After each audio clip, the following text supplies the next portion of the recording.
इस क्वेश्चन के according a car travels a distance of x with speed v1 and then same distance x with speed v1 v2 और distance equal distance है, the average speed of the car, है ना। Easy question है कि एक distance है x, है ना, और नेक्स्ट डिस्टेंस है वो भी x है। फर्स्ट इंटरवल में v1 स्पीड से और सेकेंड इंटरवल में v2 स्पीड से कार मूव करती है। तो हमें निकालना है ए और बी के बीच में एवरेज स्पीड, और हमें पता है कि एवरेज स्पीड क्या होती है, total distance divide by total time, है ना, यही फॉर्मूला होता है एवरेज स्पीड का।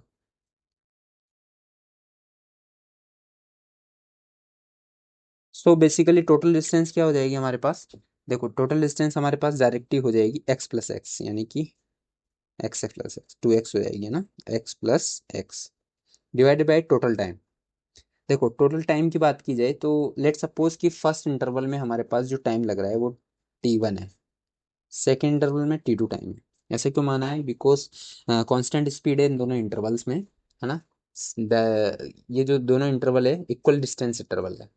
तो यहाँ हमें पता है कि जब कांस्टेंट स्पीड होती है तो स्पीड और डिस्टेंस और टाइम में क्या रिलेशन है, v is equal to X by T. तो यहाँ से हम t is equal to X by V लिख सकते हैं, ठीक है। ये बेसिकली हो जाएगी। तो t1 की वैल्यू क्या हो जाएगी हमारे पास, t1 प्लस t2, इस तरह से लिख सकते हैं टोटल टाइम।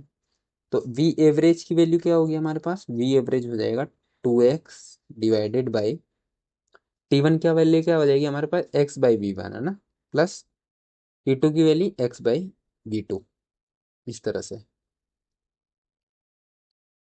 सो यहाँ से डायरेक्टली हम क्या लिख सकते हैं, 2x divided by x common ले लेते हैं यहाँ पे, है ना, और 1/v1 प्लस 1/v2 बचेगा,